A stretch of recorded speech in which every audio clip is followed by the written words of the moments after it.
Thank you all for coming. I'm delighted to see such a large turnout. If you wouldn't mind, if you're sitting on the edges, on the steps, just make sure that the steps are passable, and also make sure that you can see the screen. It's my great pleasure to welcome Dr.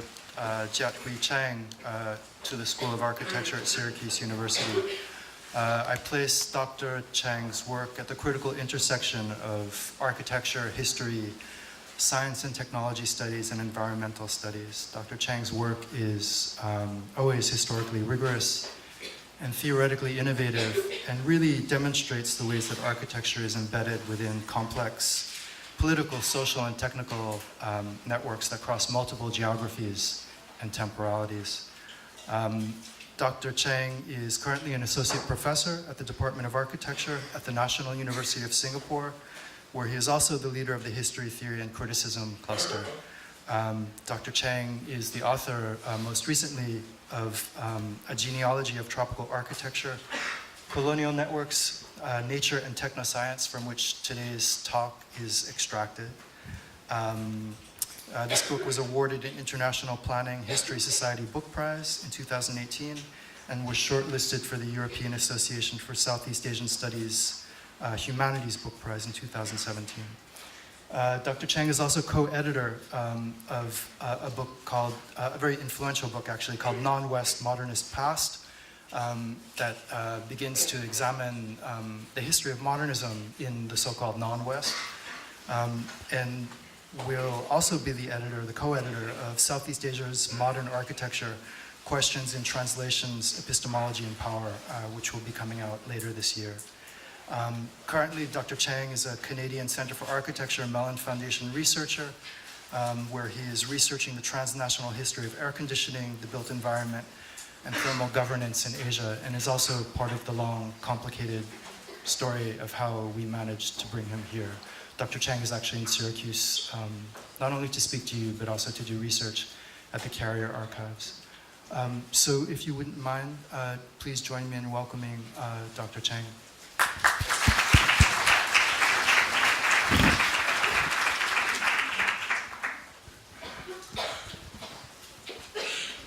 Thank you, Lawrence. Good evening. Can everyone hear me? Okay. Thank you. So many thanks for having me, and many thanks for coming to this lecture.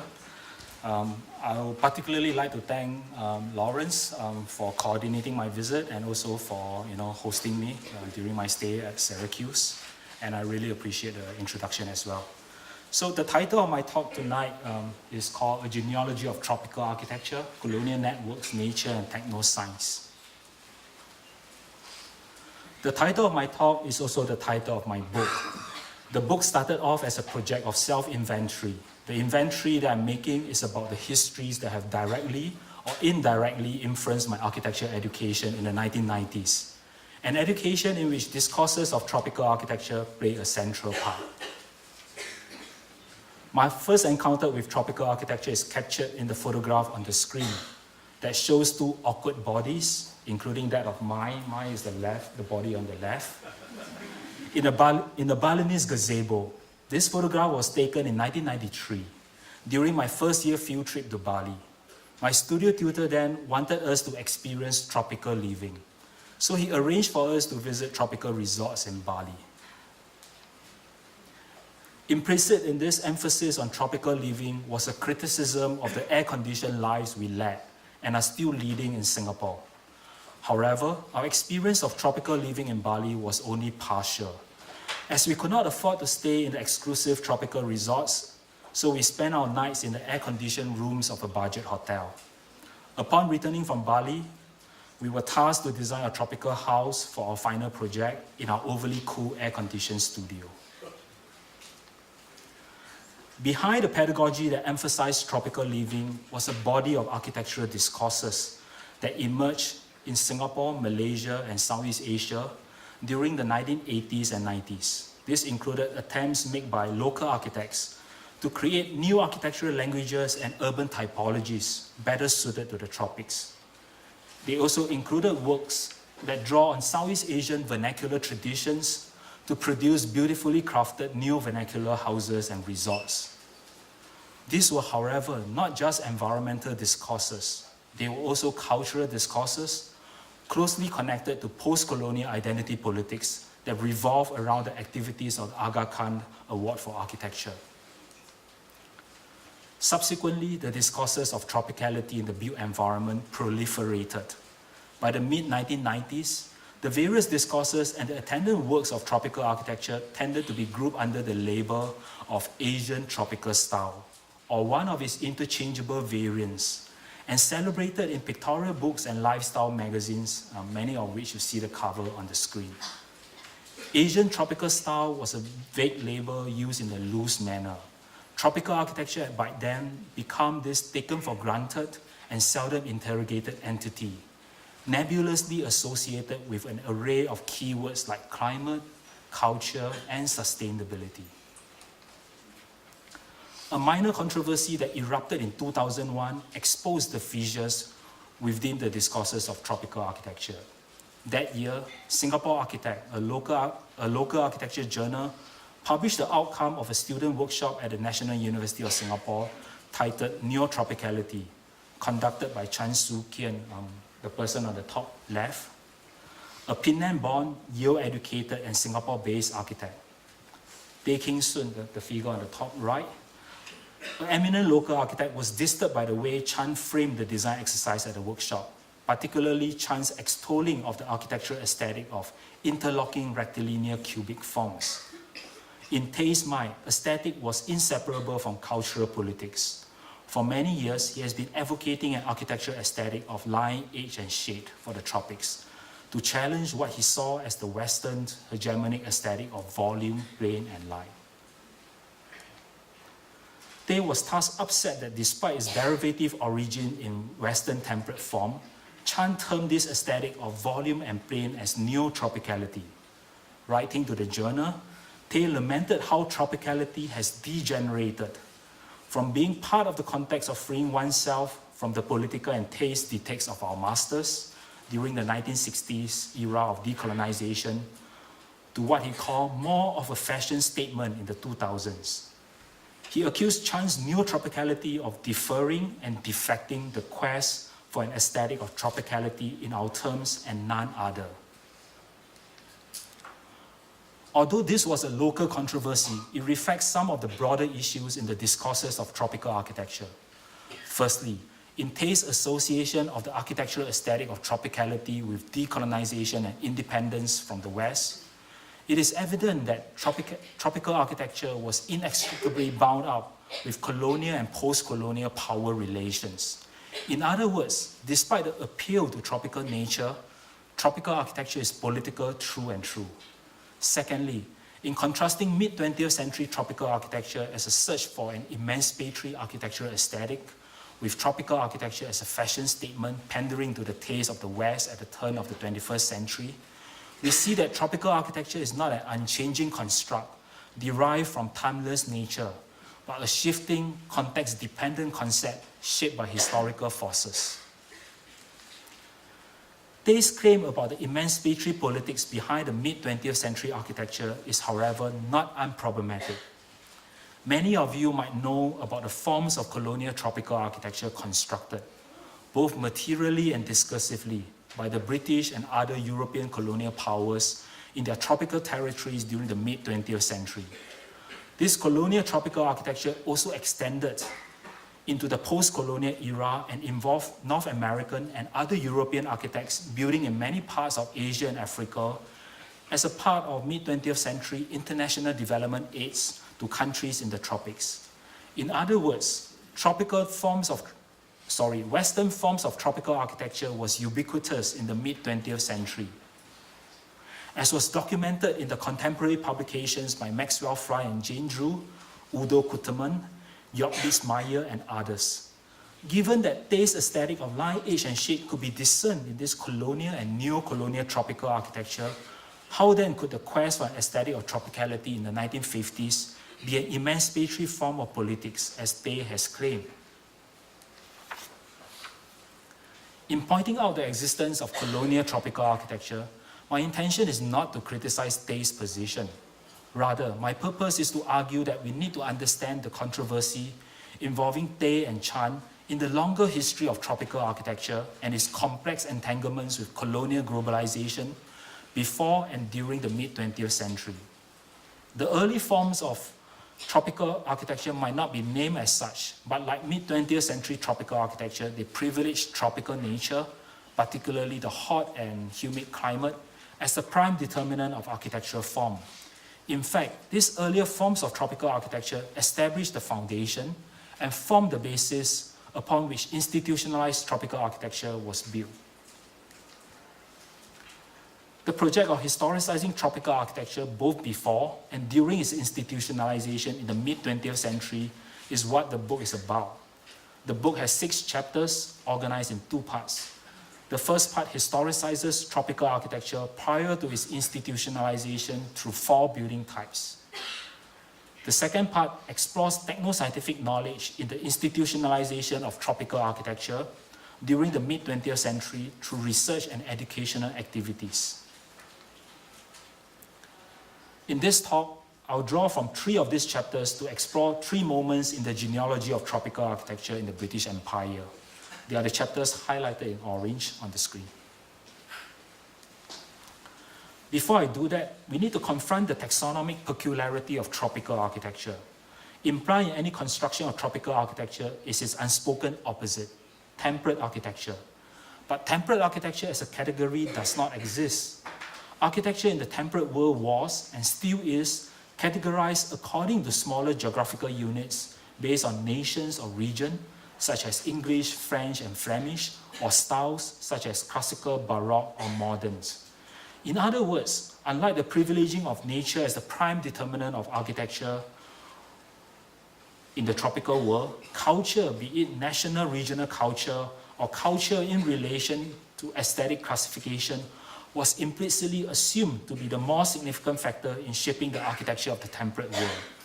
This taxonomic peculiarity implies that since tropical architecture is determined by an external and immutable nature, it is a homogeneous and static entity, whereas temperate architecture is heterogeneous and dynamic because it's shaped by evolving cultural forces. In historicizing tropical architecture, I seek to understand this taxonomic peculiarity. I ask why and how nature was and still is privileged, and what did the privileging of nature achieve or facilitate? I argue that the privileging of nature led to an emphasis on techno-scientific solutions that obfuscated the underlying social, cultural, and political questions revolving around colonial and post-colonial power relations. Let us start with the first historical moment. By the early 19th century, after around 200 years of colonial rule over territories in the tropics, the British had established ways of building and living adapted to the social environmental conditions of the tropics.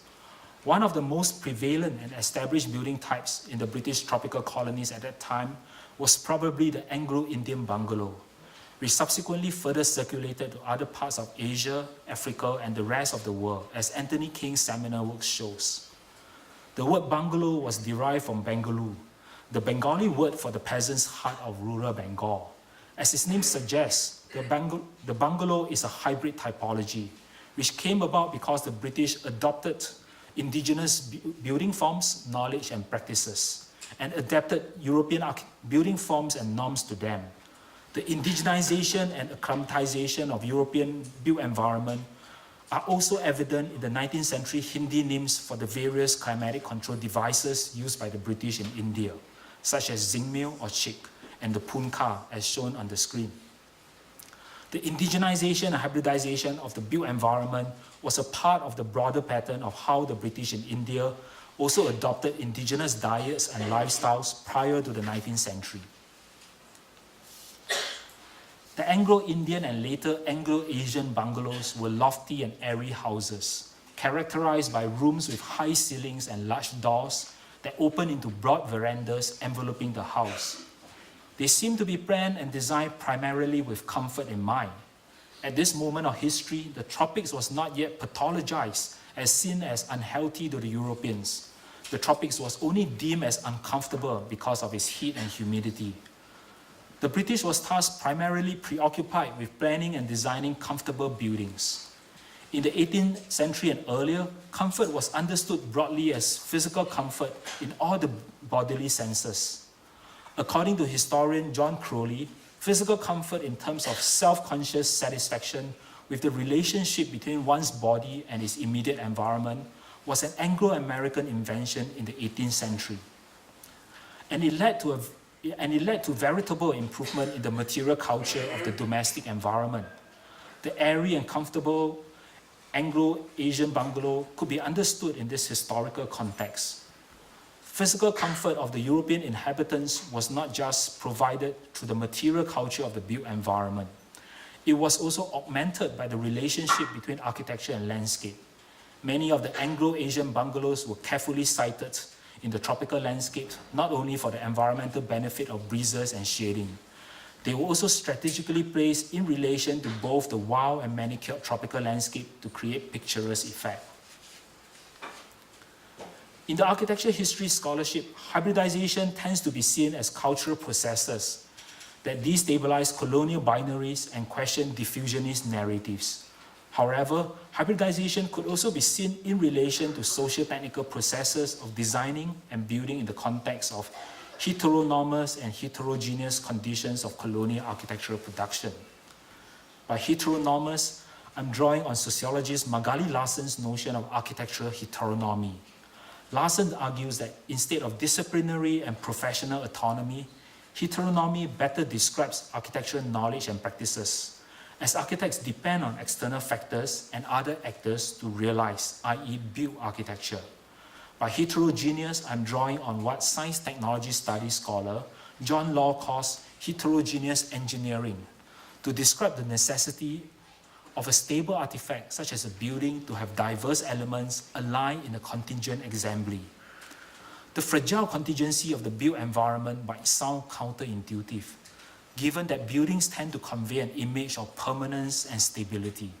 But if we turn our attention to the colonial built environment, the tenuous nature of the building assembly become evident through the various forms and degrees of building failure, which were not uncommon, as the 19th century British Indian cartoon on the screen suggests.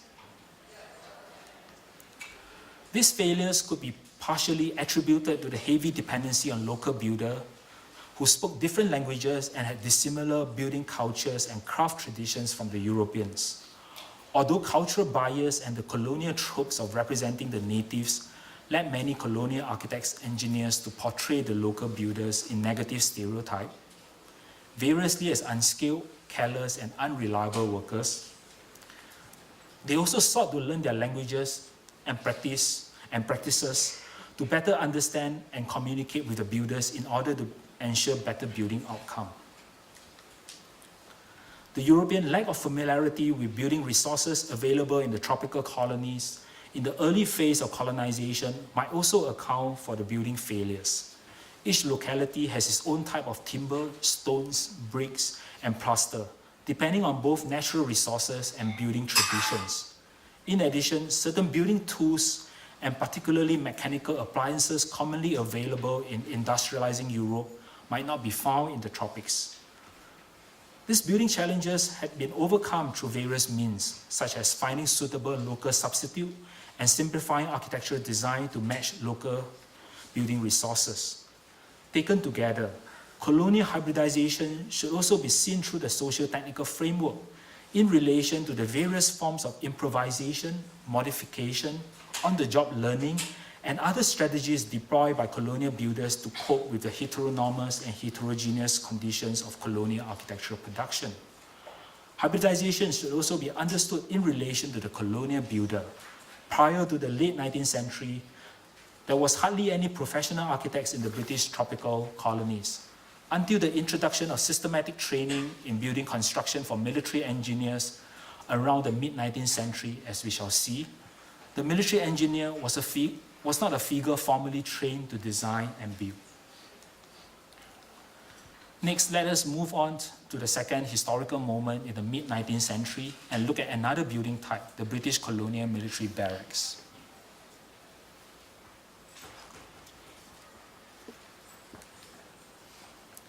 Please allow me to introduce the key conceptual ideas associated with the colonial military barracks with a very brief historical overview of military barracks in Singapore.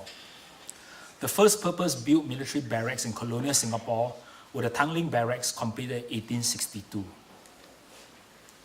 As timber building with raised floor surrounded by verandas and covered by thatched roof, they appear to be planned based on metropolitan standards, but built with local materials.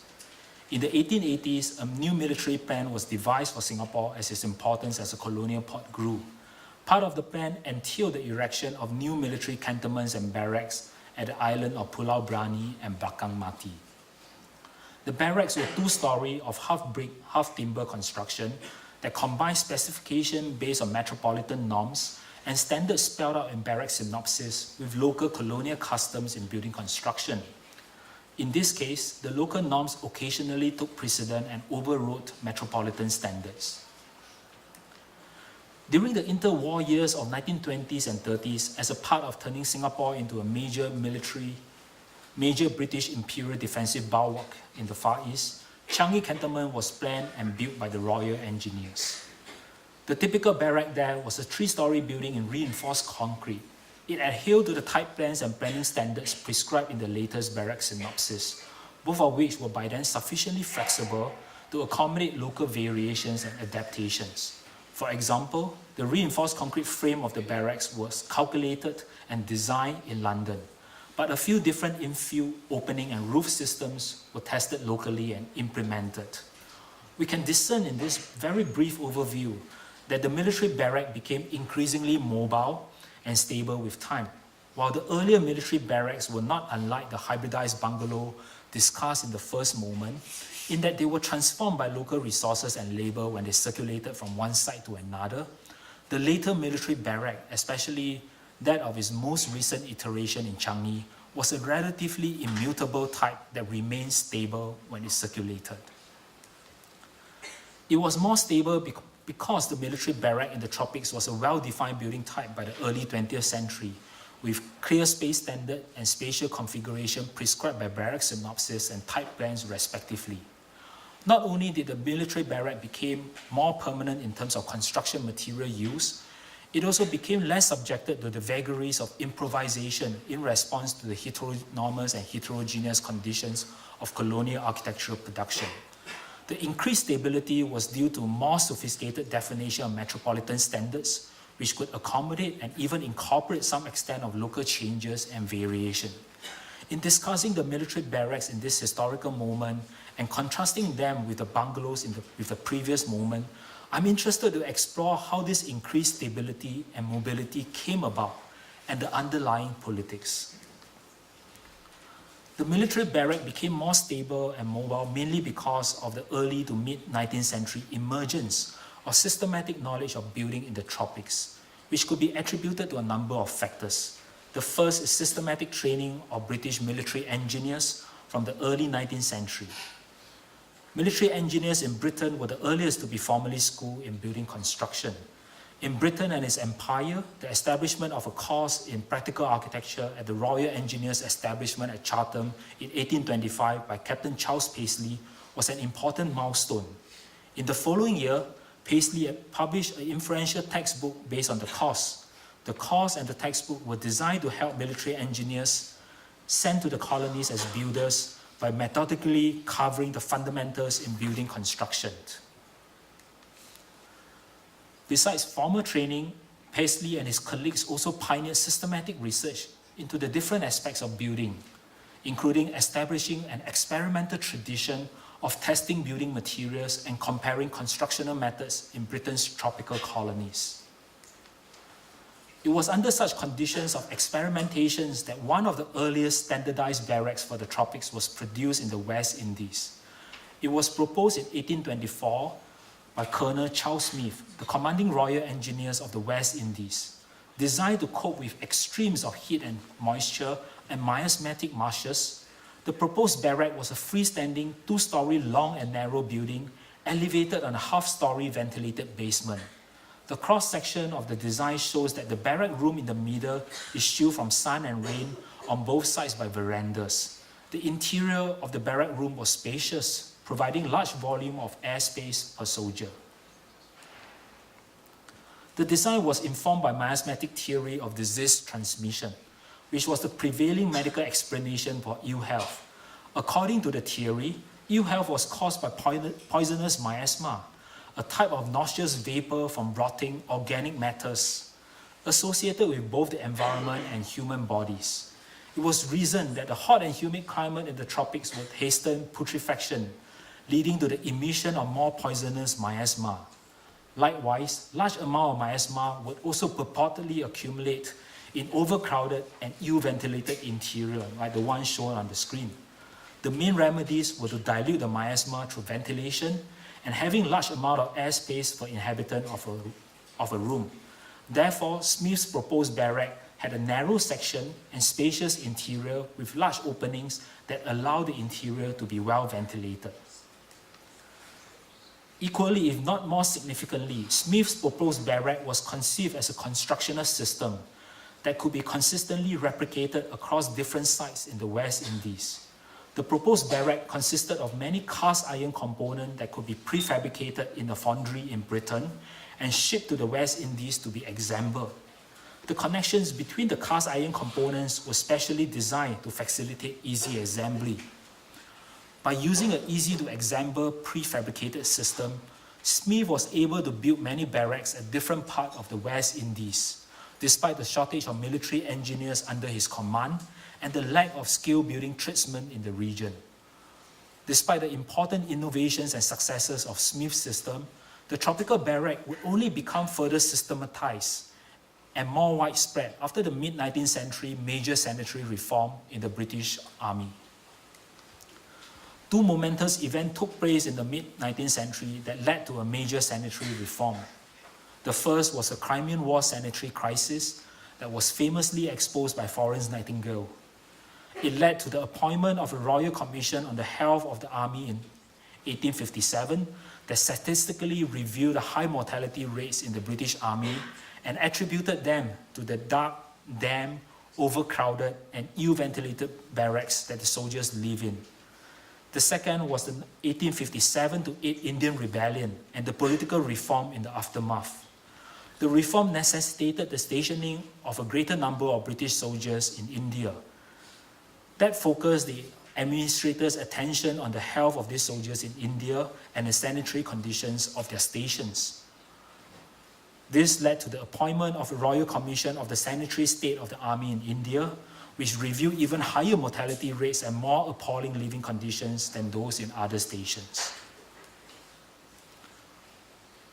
As insanitary barracks were deemed as the main causes of bad health of the British soldiers, the finding of both Royal Commissions led to the formations of Barrack and Hospital Improvement Commissions, or BHIC, to examine existing military barracks and hospitals and devise means of improving them.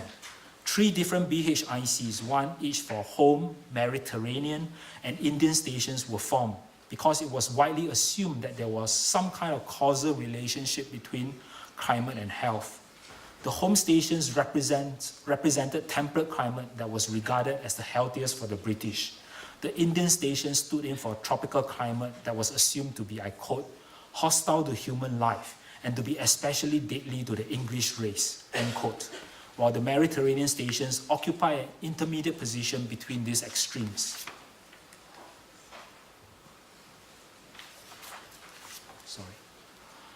The causal relationship between climate and health, or specifically hot climate and ill health, was obviously also influenced by the miasmatic theory of disease transmission discussed earlier. It was also shaped by the development of meteorology in the 19th century. Before then, climate was largely unquantified and unquantifiable. The availability of precise measuring instruments and the regularizations of measurement methods in the early 19th century contributed to the quantification of climate and new modes of representing climatic data in space. By imposing order on seemingly chaotic data, new interpretation and utilities could emerge. One of these new interpretations was the reconstruction of the tropics from merely an uncomfortable ardor that we saw in the earlier moments to the tropics as a pathological ardor in this moment. All three commissions were primarily concerned with identifying a basic plan based on the fundamental principles recognized as absolutely necessary for health for the stations they investigated. But given that the three commissions were distinguished by climatic differences, predicated on the same miasmatic theory, it was not surprising that their reports issued between 1861 and 63 proposed model barracks that were based on the same basic configuration: a symmetrical, freestanding, and one-room deep barrack block with a staircase in the center and lavatories at the two ends. The only differences between the model barracks of the three reports were space standard in terms of floor area and volumetric space per soldier, and whether there were verandas, as you could see on the screen.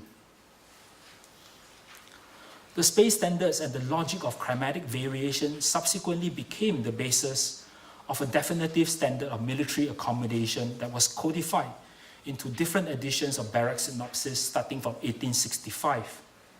In a barrack synopsis, a standard list of buildings in different types of military units in the British Empire was provided, and the floor areas and cubic spaces of the rooms laid down to guide the design for any new barrack building. Since the barrack synopsis was continuously revised, both the climatic classification and the space standard prescribed change. However, the climatic classification was still loosely based on the original schema of home, Mediterranean, and Indian stations on a scale from the temperate to the tropics, with space standards becoming more generous as they move from the cold to the hot climates, as you could see on the two tables. The model barracks designed with the health of the soldiers in mind were located in cantonments. These were special environments, atypical of the general colonial landscape.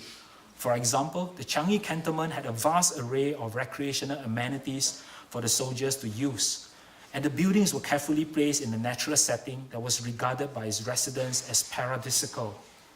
The word cantonment derives from the French term cantonner, which means to quarter, divide, and separate.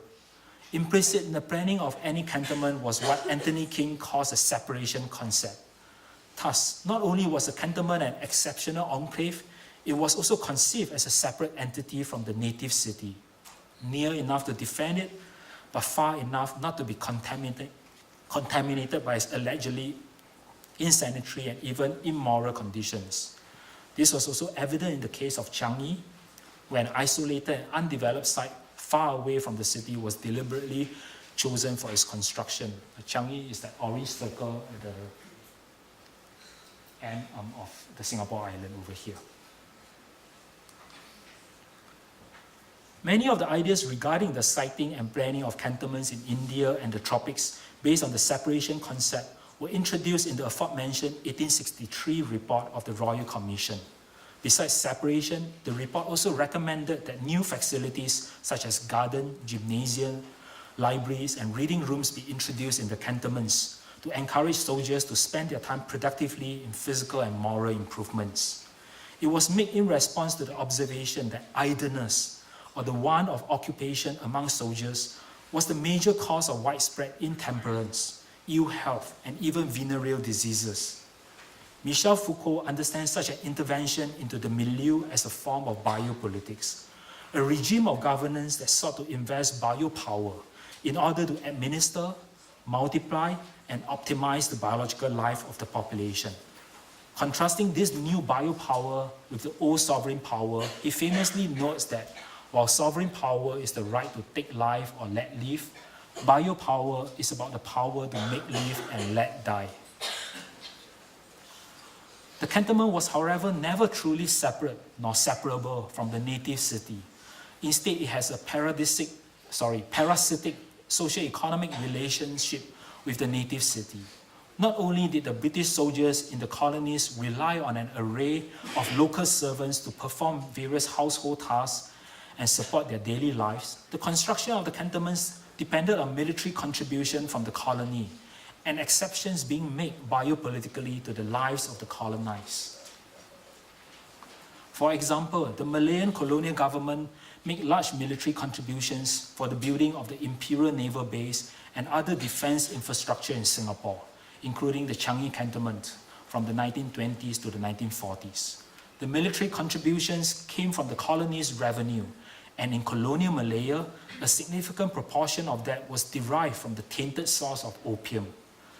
This parasitic relationship between the cantonment and the native city was overlaid with an asymmetrical relationship contrasting the good lives of the soldiers with the sheer lives of the migrant laborers. It was also reflected spatially in the contrast between the spacious ground, large greenery, and good sanitary infrastructure of the cantonment that the colonial government invested in, and the congested and insanitary native city that the colonial government neglected. Now let us move to the third and final historical moment in the mid-20th century. At this historical juncture, tropical architecture was institutionalized as a body of knowledge and practices widely applicable to all building types. Central to mid-20th century modern architecture was techno-scientific knowledge and practices. They distinguished tropical architecture in this moment from its predecessor. The mid-20th century witnessed the establishment of numerous building research stations around the world that focused on tropical building problems. In 1950, even the United Nations Department of Social Affairs reported on the growing emphasis on scientific research and experimentation aimed at improving building methods and design.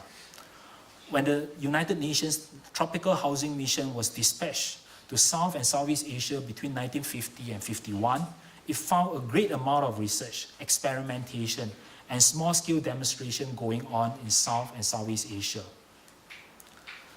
The centrality of techno-scientific research was also evident in the numerous technical conferences and specialist meetings held to explore the challenges of building in the tropics during the 1950s. Furthermore, the many technical textbooks and manuals on tropical architecture with new techno-scientific concepts and data and novel modes of representation further reinforced impression of this techno-scientific turn.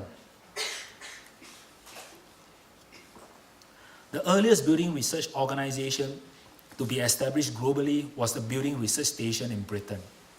Founded in 1921, it was the model for many state-funded building research organizations that were subsequently set up around the world.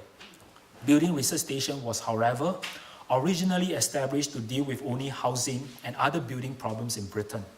It was not until 1948, when the Colonial Liaison Unit was established, that it started to deal with building problems in the tropics. Later, the unit was expanded and renamed the Tropical Building Division, clearly signaling its research focus. The Tropical Building Division of the Building Research Station has its origin in the recommendation put forward by the Colonial Housing Research Group in 1945. The group made two recommendations to coordinate the research on housing done in the different parts of the British Empire. Firstly, the group recommended the establishment of a metropolitan center, which it called the Colonial Housing Bureau, for the collection and dissemination of information concerning colonial housing research. It would be a depository in which information on housing research from different places could be organized and made available for consultation. Secondly, the group recommended setting up 4 regional research centers in the periphery, with the West Indies, East Africa, West Africa, and Malaya being the proposed location. These recommendations represent the first time that a major coordinated effort with the requisite financial backing was initiated by the Colonial Office to deal with the newly discovered problem of colonial housing. This quote-unquote discovery came about partly because of the policy changes following the passing of the 1940 Colonial Development and Welfare Act. Subsidies were made available to the colonies for colonial social welfare provision in areas such as health, education, and housing. The concern for the welfare of the natives, however, arose not from the benevolence of the British imperial government. Rather, it was part of a larger strategy to deal with what the British regarded as disturbances in the colonies, both labor unrest and anti-colonial nationalist movements. The recommendations of the Colonial Housing Group were clearly shaped by previous model of colonial scientific research. Following the standard practice of imperial science, the proposed Colonial Housing Bureau was to be attached to an existing metropolitan institution working on similar problem. In this case, the Building Research Station. The regional research establishment in the colonies were also to be modeled after metropolitan establishment, although they were to play subsidiary roles. Like the case of tropical medicine in early 20th century, in which there was a division of labor between specialized research work in the metropole and general application work in the colonies, a hierarchical division of labor was also assumed between the center and the periphery in the proposed organization of building research. The group proposed that the regional centers deal with simpler on-site problems and leave the more fundamental research to the metropolitan institution. This geographical division of labor and scientific research corresponded to the prevailing political-economic relations, in which the tropical periphery was entrapped in a relationship of dependency with the temperate metropole. After several delays, the proposed Colonial Housing Bureau was established and called the Colonial Liaison Unit, with the appointment of George Anthony Atkinson as the Colonial Liaison Officer in June 1948. Each British colony was to assign a technical officer to correspond with and facilitate Atkinson's work. One of the main tasks facing Atkinson was the need to control the escalating cost of building construction in the colonies. He was asked to formulate minimum building standards and find cheaper and more efficient ways of building in the tropics through the technical problem-solving approach of building science. Unlike traditional craft that depended on rules of thumbs and practices of trial and error, building science sought to achieve predictability in performance and replicability in different sites and contexts. Building standards would be useless if they were not adhered to outside the building research stations where they were formulated, or if they were not adopted by people other than the building scientists who formulated them. For standards to work, the knowledge has to be disseminated, the building industry has to be trained to follow established norms or practices, and new tools and instruments might be required. In other words, building standards need to remain constant when circulating between different sites, situations, and people. In many ways, building standards approximate what Bruno Latour calls immutable mobile, an entity that is mobile, stable, and combinable in that it could circulate without distortion. Immutable mobile, however, only remains immutable and combinable inside the network. Thus, producing building standard entails network building. The work undertaken by Atkinson after his appointment was precisely that. Atkinson traveled extensively to visit the different colonial territories to make contacts, to survey and advise on the colonial building development in these places, to lecture and publicize the work undertaken in colonial building research. In addition, Atkinson also published extensively and he took on educational initiatives too, organizing courses for officials in colonial services and teaching part-time at the Department of Tropical Studies at the Architecture Association, London. One of the most important parts of the units at Atkinson's network building entailed assisting the establishment of regional building research stations in the colonies and beyond. The unit helped to establish the West African Building Research Institute in Accra in 1952 and the Design and Research branch within the Public Works Department in Malaya. Networks do not just permit the circulation of immutable mobiles, they have power effects too. According to Latour, spatially a network indicates that resources are concentrated in a few places, which he called the knots and the nodes. Within the network, event, places, and people could be turned into immutable mobiles and circulated from one point of the network to another, often from the edges or the peripheries of the network to the nodes or the centers, facilitating the accumulation of knowledge at these centers. The accumulation of knowledge is also the accumulation of power, because it allows a few points in the network to become the centers of calculation, which can act on distant places because of its familiarity with things, people, and events there. Cycles of accumulating network create and reinforce an asymmetry of power between the centers and the peripheries of the network, thus allowing the centers of calculation to dominate other localities. To illustrate the power effects of a network, let us turn our attention to climatic design, the tropics, a field that Atkinson was a pioneer. As I've noted earlier, The tropics was previously seen as unhealthy, if not deadly, under the miasmatic theory. As germ theory gradually supplanted miasmatic theory from the turn of the 20th century, and related innovations in tropical medicine and sanitation reduced the mortality and morbidity rates of Europeans in the tropics, the effect of the tropical environment on Europeans was no longer a matter of life and death. It became a much less menacing question of impinging on their thermal comfort. In a way, it was a return to the question of comfort we saw in the first moment, but framed much more techno-scientifically and narrowly. Comfort was, of course, not merely a simple question of thermal sensation, but linked to an array of issues in race, class, and labor. Much of the earlier research on thermal comfort was preoccupied with how it affected work efficiency among both European colonial and native laborers. This concern with labor and mental efficiency was subsequently translated into a basis for good climatic design. In a 1953 article on climatic design in the tropics, Atkinson provided an overview of the principles and design prescriptions. Central to the article was a psychromatic chart.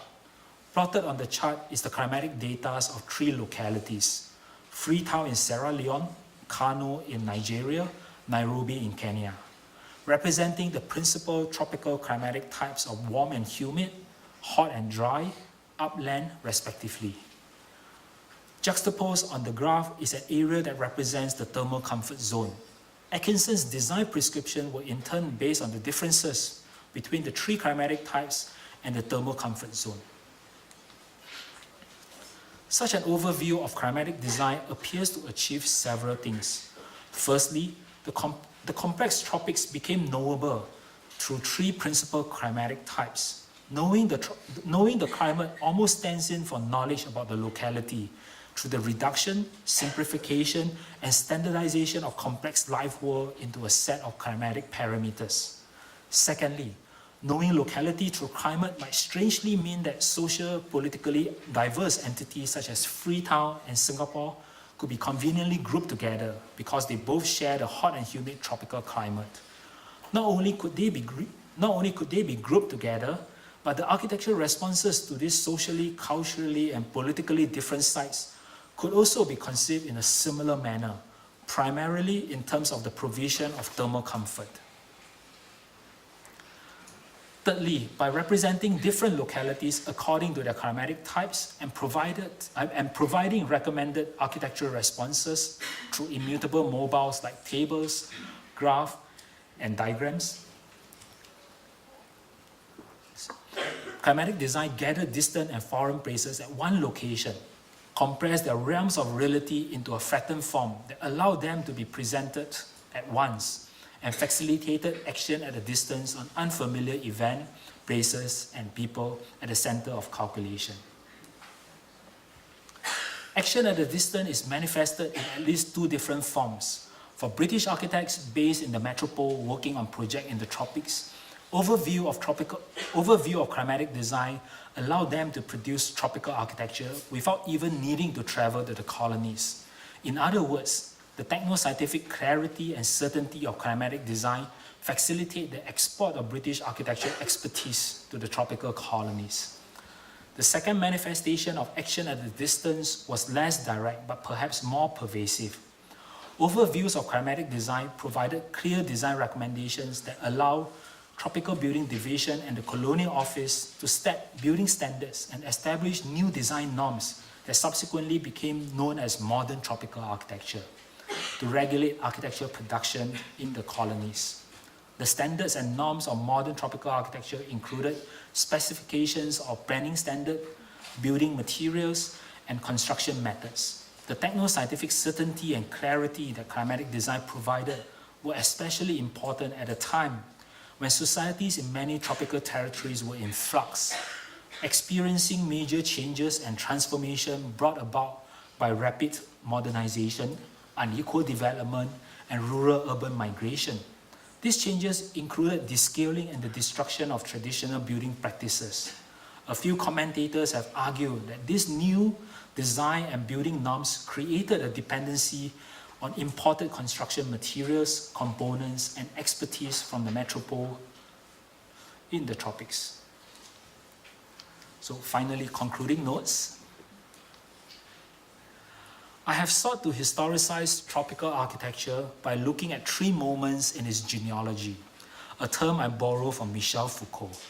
Genealogy is a history of the present, an attempt to understand how the present was historically constituted.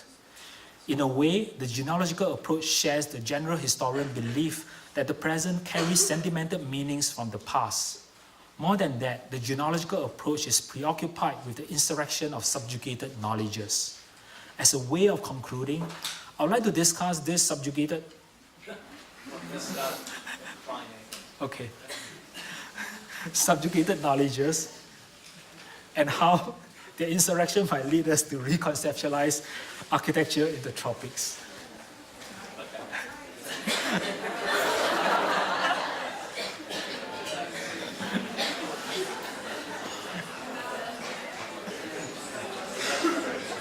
A moment of darkness.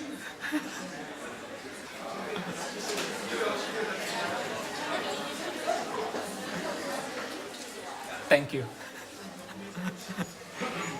So I categorize these subjugated knowledges under the 3 broad and interconnected categories of nature, technoscience, and power. At the beginning of the talk, I pointed out the taxonomic peculiarity of tropical architecture. This peculiarity can be understood in relation to what David Arness called tropicality, or the complex of Western ideas of historically imagining the tropics as an environmental authority against the perceived environmental normacy of the temperate world in Europe. Along the line of Sayyidian Orientalism, this environmental authority was contingent on the historical circumstances of its construction and deeply entwined with other socio-cultural authorities. As we have seen, the tropics was at different points constructed as the chaotic, picturesque, pestilential, uncomfortable, and/or undeveloped other. Despite these entanglements between the natural and the social-cultural, tropical climate was still conceived as an external and unchanging entity out there. Perhaps as James Roger Fleming and Vladimir Yankovic have argued, I quote, "Climate is a discursive vehicle capable of naturalizing matter of social concern into matters of natural fact," end quote. The conceptual separation and distinction of climate from society is useful for 2 related reasons. 1, for society to have recourse to climate in order to explain social phenomena. 2, for society to see climate as a problem that can be controlled and tamed. In other words, tropical climate was considered as both authority and enemy, explanation and problem.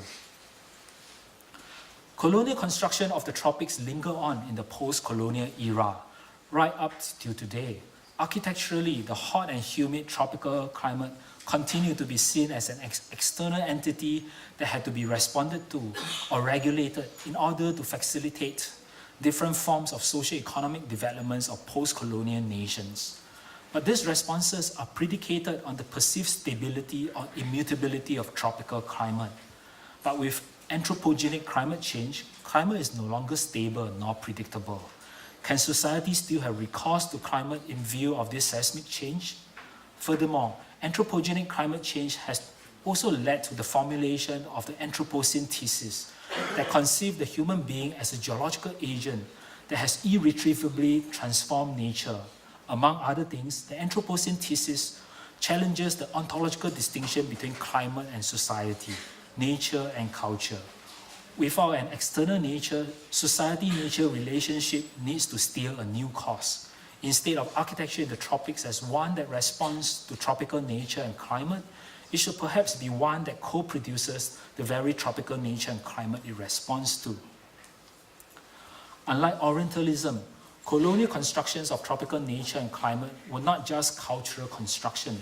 They were also mediated by modern technoscience. For example, without modern meteorology, regular patterns in tropical climate would not be identified and causal relations with ill health could not be established. Building on meteorological knowledge of tropical climate, Other techno-scientific knowledges such as tropical medicine and sanitation, building science and physiology subsequently contributed to the construction of the tropics as the pestilential, uncomfortable, and undeveloped other.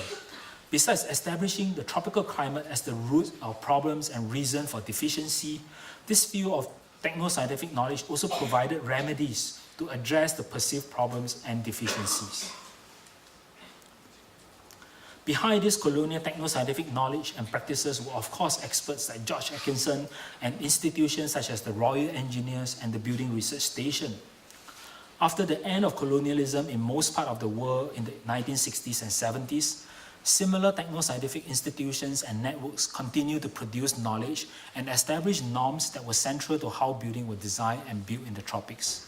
The emergence of tropical sustainable architecture in the past 2 decades or so was likewise dependent on new techno-scientific knowledge produced by transnational network of sustainability institutions, expert and consultancy firms. Techno-scientific knowledge is not just neutral and objective knowledge describing natural phenomena out there. It's worth repeating that techno-scientific knowledge is situated knowledge that embeds power relation and has social, cultural, and political consequences. We have seen that different forms of techno-scientific knowledge could be accumulated and consolidated at certain nodes called centers of calculation. I argue that this accumulation and consolidation of knowledge was also an accrual of power, because techno-scientific knowledge enabled the expert at these centers to know and act on distant places in the network. Furthermore, tropical architecture was inextricably linked to various colonial tropical techno-sciences, which were in turn shaped by the imperatives of colonial governance. Thus, the colonial techno-science of building in the tropics prioritized solving certain building problems over others. It also framed building problems in matters that privileged particular types of solution according to their political expediency. If the recourse to external and immutable nature has helped to render tropical architecture as similarly apolitical, our interrogation of external and immutable nature through tropicality, technoscience, and the Anthropocene suggests that tropical architecture is thoroughly political and it cannot be extricated from colonial and post-colonial power relations. Moreover, my analysis draws on Foucaultian analytics of power. Specifically, I deploy Foucaultian governmentality to discuss colonial military barracks. I argue that the metropolitan concept of governmentality was translated in racialized, deficient, excessive, and fragmented manners in the colonial tropics. Spatially, a fragmented and uneven colonial landscape was created, where the colonized population lived in biopolitical neglect, while the colonial population lived in good biopolitical lives, primarily in enclaves or spaces of exception. Similar forms of power continue to permeate the discourse and practice of sustainable architecture in the tropics today. In our age of neoliberal capitalism and sprintering urbanism, the discourses and practices of tropical architecture have been fragmented into different biopolitical regimes. From the exquisite villas crafted by architects for the high net worth individual, to the self-built kampongs, favelas, and other urban squatter settlements of marginalized community. Thank you.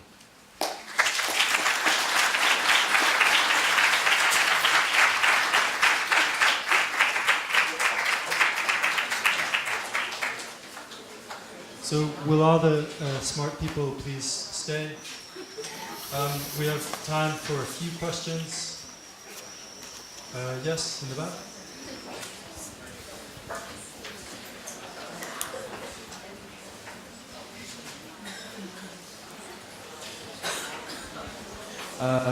First of all, thank you for your presentation. A little note before a question. I'm from Indonesia, so I know some things that you were talking about. But another part what I'm thinking is that you're presenting how the colonists from Britain pretty much approached tropical architecture through scientific, techno-scientific methods.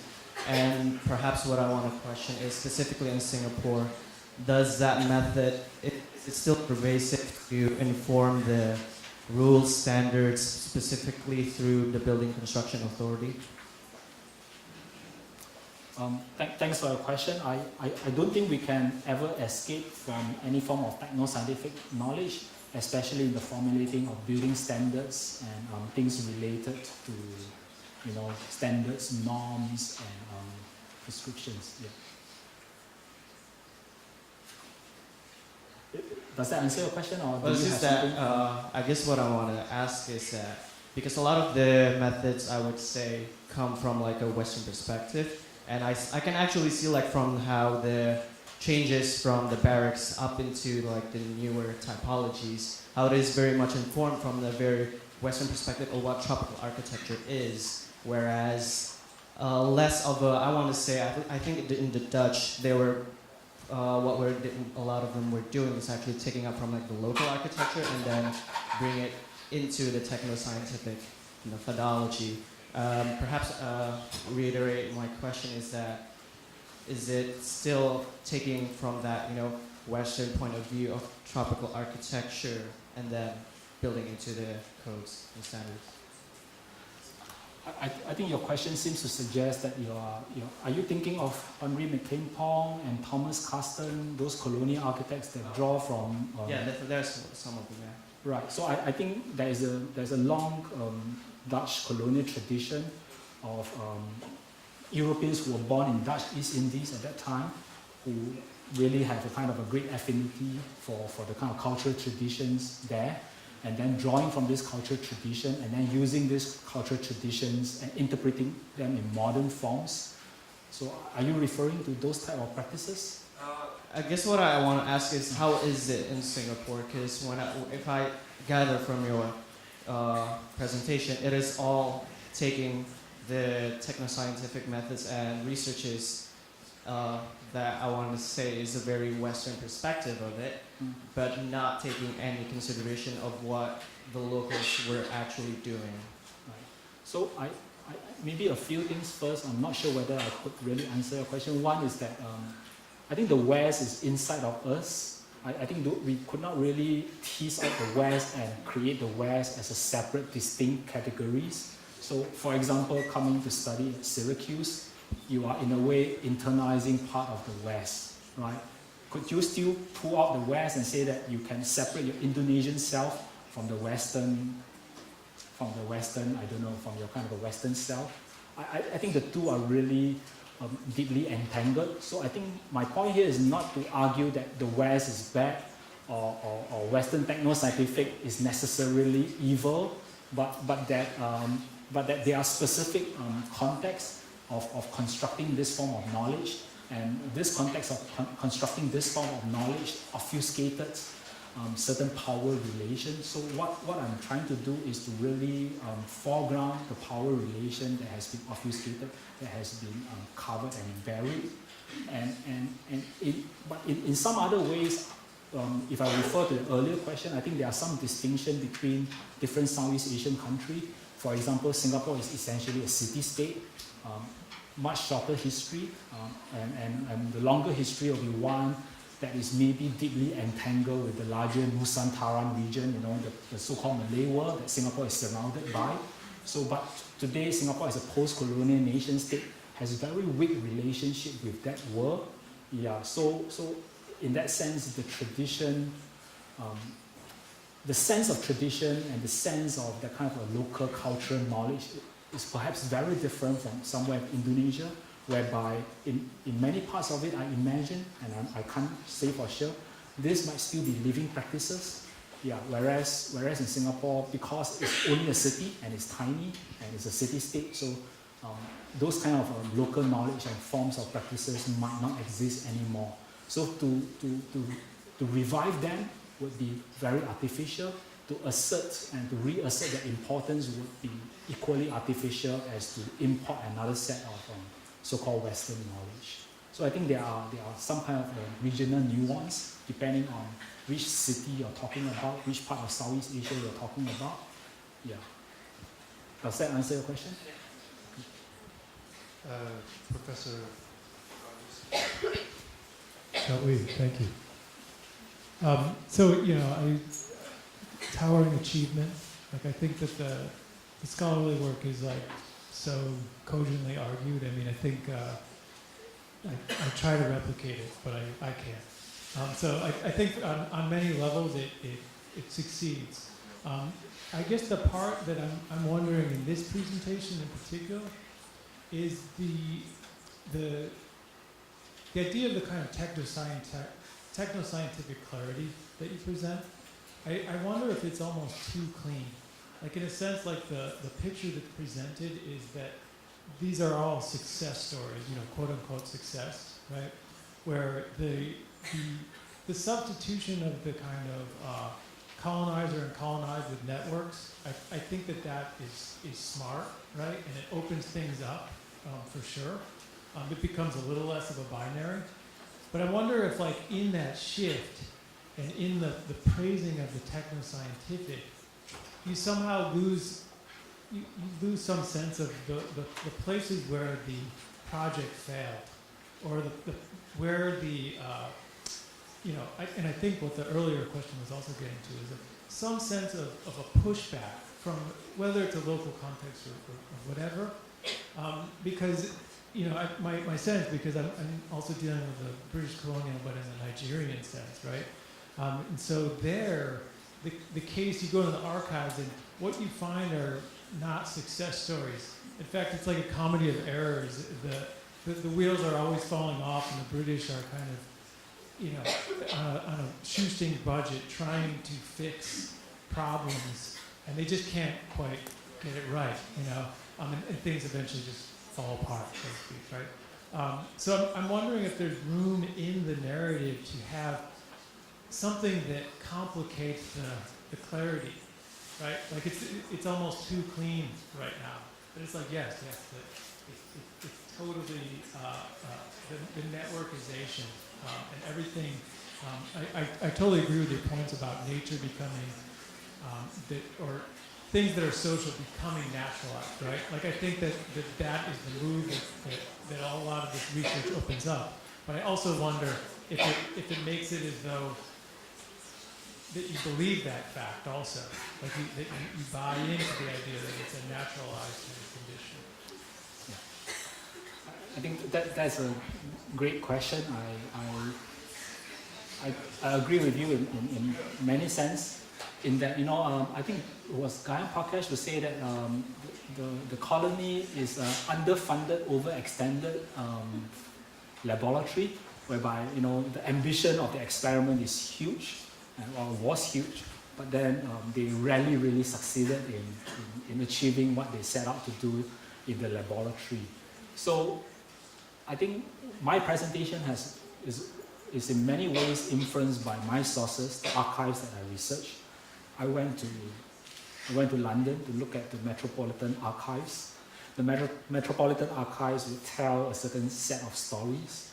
So I think my narrative is very much informed by that archive. So I mean, totally, if you go to the ground, there will be failures, things are, like you say, falling apart. They were totally underfunded. The Colonial Liaison Office for a very long time was a two-person show. You know, it was George Anthony Atkinson and his assistant. And then all they do was to write many letters, and George Atkinson would be traveling a lot to try to persuade everyone to undertake techno-scientific research. But they were so underfunded that I don't think they could really influence the research. Yeah, but then I was responding to how this discourse has been absorbed into architecture education and then promoted as, you know, the right thing to do. But I was arguing that, you know, it is not so clear-cut. You know, climate is not just a simple determinant of architecture forms, you know, and there's a slightly more complicated politics behind that. So I was trying to foreground the politics. And in foregrounding the politics, you are right, I might have overemphasized how the strength of the network and the influence and the impact of the network. Yeah. So maybe the next book or some further books would talk about how this network falls apart. Yeah.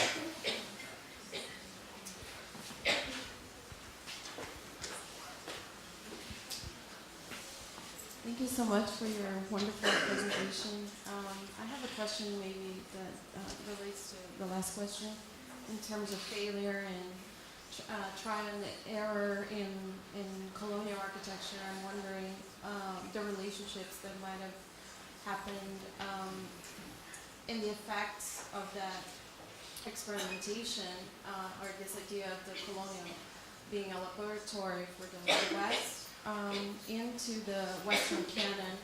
I'm thinking, maybe I'm a little off in the timeline, but I'm thinking if this idea that was still kind of being shaped in the barracks that you presented. Is it barracks? Barracks, sorry. And how the hierarchy of the architect as the central figure is not quite configured that way yet, and it gives room a little bit for local builders or the idea of failure to happen. I'm wondering how those kind of experimentations, even in terms of the cantonments, into the Garden City movement in the West. I guess we don't have to talk about the West, but I'm just interested in that idea of the laboratory and the effects into the Western canon. Right. So thanks for your question. I think the question regarding the colony as a laboratory of experimentation is a really fascinating one, both conceptually and also historically. When I was looking at the example, I sort of make the argument that the laboratory was successful, or the experiment done in the laboratory was successful because the site of experimentation was very clearly delineated within the cantonment. So in that sense, within the cantonment, within the confined site of the cantonment, it was a very successful experimentation, partly because they were talking about far smaller population, far smaller site as well. But if we look at the larger colony in itself, or for that matter, just a colonial city like Singapore, then you will see that, you know, a lot of it was really out of control. So when we actually think of a laboratory, if we look at a laboratory today, a laboratory is essentially a highly controlled site, which only let in certain variables, and then they play with the variables within the experiment. So at a kind of a larger scale, I don't think there were experimentations, but they were not anything like the kind of laboratory experimentations that we see today. So they were really out of control, the variables were not set, and it was totally underfunded. So I would agree that, you know, it was a laboratory and it was a successful experiment, but in a highly prescribed and only in a very narrow and specific sense of the words. Yeah, I hope that makes sense. I really enjoyed your talk. Thanks for a very rich presentation. And I wanted to shift the conversation a little bit to the transnational flows between, say, a place like Singapore and India, especially going back to the beginning of your talk. So could you talk a little bit especially about the relationship between Calcutta, which has a very early military cantonment, situated right next to an engineering college, connected to a botanical garden. So that's an 18th century structure. And since Singapore has very strong connections to actually the city of Calcutta, any thoughts about that? My question drove a lot of people away. Could you please have some manners and dignity and leave the room quietly? Thank you. So I think for the first half of 19th century, Singapore was part of Strait Settlement, and Strait Settlement included Malacca and Penang, and Strait Settlement was ruled directly from Calcutta as part of East India Company. And then after the Indian Rebellion, things changed, and then the Strait Settlement became a crown colony. So in fact, there were a lot of influences. So some of the early colonial buildings, they use a kind of plastering that we call Madras Chunam. So it was apparently, because they were really military engineers that were deployed from Madras and different part of British India that came over to Singapore and supervised the construction. So they were connection in that sense in terms of material, connections in terms of people like military engineers, also convict laborers. So the early public work up to, I'm not sure the exact year, but up to 1860s, I think, they were essentially built by convict laborers, and most of these convict laborers, they were from British India. So they were that kind of, in terms of connections, in terms of the people who were building the actual building, not just people who were supervising them. With regard to the question of the model of the city, there would be some parallel in terms of naming and in terms of organizational structure, I imagine, like notion of the Maidan, notion of, even cantonment as a term was first used in India and later became formalized and institutionalized there as well. So that kind of different kind of a circulation and inference from India. Some scholars would even argue that, Indian Ocean is the center of the empire, and that's where a lot of this kind of inference came from. So I would say that if you look at 19th century Singapore, there will be a lot of connections and influences, definitely. Yeah. Thank you, Jiat-Hwee. You've been very generous. Yeah, and if you'd like to speak to Jiat-Hwee, he's here for a few more minutes, and happy to talk to him. Sure, definitely.